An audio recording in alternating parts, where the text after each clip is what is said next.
أعوذ بالله من الشيطان الرجيم. بسم الله الرحمن الرحيم.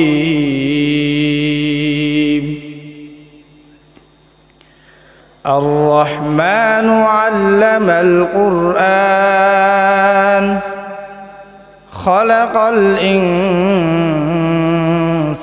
علمه البيان. الشمس والقمر بحسبان والنجم والشجر يسجدان والسماء رفعها ووضع الميزان ألا تطغوا في الميزان وأقيموا الوزن بالقسط ولا تخسروا الميزان والأرض وضعها للأنام فيها فاكهة والنخل ذات الأكمام والحب ذو العصف والريحان فبأي آلاء ربكما تكذبان خلق الإنسان من صلصال كالفخار وخلق الجان من مارج من نار فبأي آلاء ربكما تكذبان رب المشرقين ورب المغربين فبأي آلاء ربكما تكذبان مرج البحرين يلتقيان بينهما برزخ لا يبغيان فبأي آلاء ربكما تكذبان يخرج منهما اللؤلؤ والمرجان فبأي آلاء ربكما تكذبان وله الجوار المنشآت في البحر كالأعلام فبأي آلاء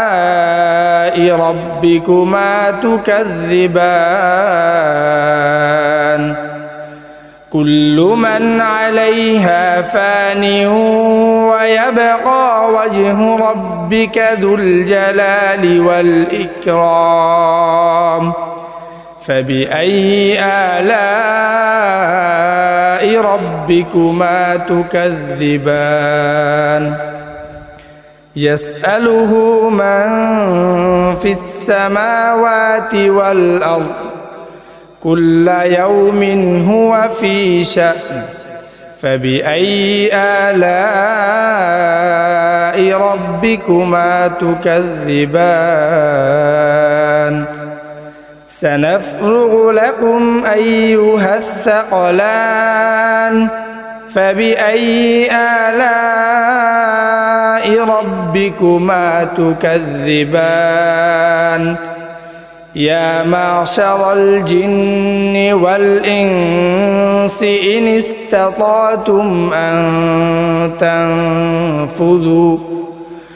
استطعتم أن تنفذوا من أقطار السماوات والأرض فانفذوا لا تنفذون إلا بسلطان فبأي آلاء ربكما تكذبان يرسل عليكما شواظ من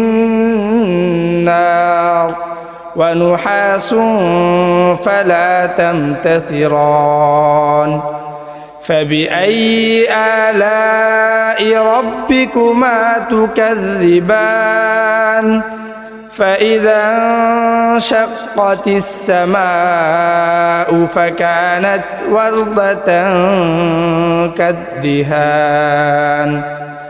فبأي آلاء ربكما تكذبان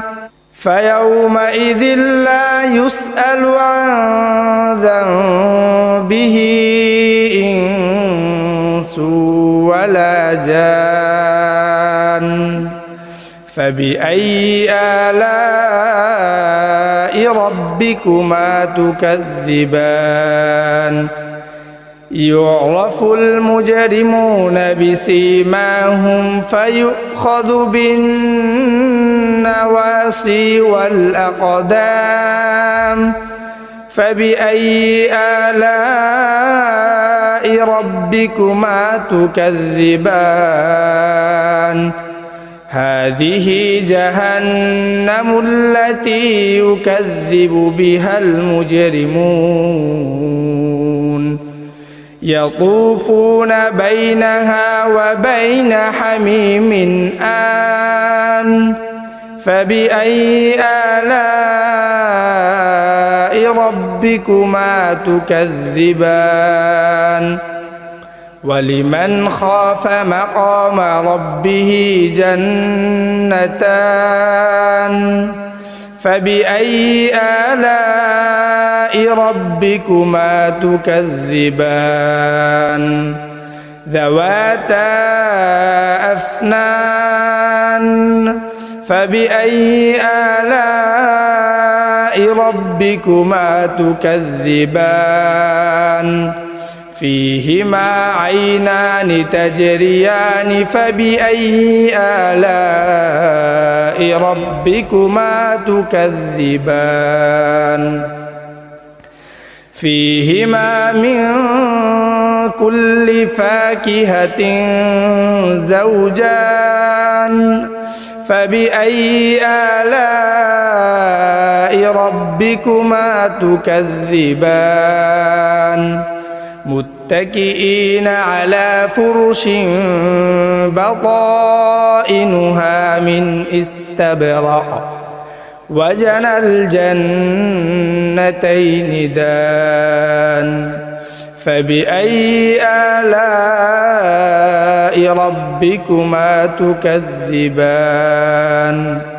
فيهن قاصرات الطرف لم يطمثهن إنس قبلهم ولا جان فبأي آلاء ربكما تكذبان كأنهن الياقوت والمرجان فبأي آلاء ربكما تكذبان هل جزاء الإحسان إلا الإحسان فبأي آلاء ربكما تكذبان ومن دونهما جنتان فبأي آلاء ربكما تكذبان مدهامتان فبأي آلاء ربكما تكذبان فيهما عينان نضاختان فبأي آلاء ربكما تكذبان فيهما فاكهة ونخل ورمان فبأي آلاء ربكما تكذبان فيهن خيرات حسان فبأي آلاء ربكما تكذبان حور مقصورات في الخيام فبأي آلاء ربكما تكذبان لم يطمثهن إنس قبلهم ولا جان فبأي آلاء ربكما تكذبان متكئين على رفرف خضر وعبقري حسان فبأي آلاء ربكما تكذبان تبارك اسم ربك ذي الجلال والإكرام صدق الله العظيم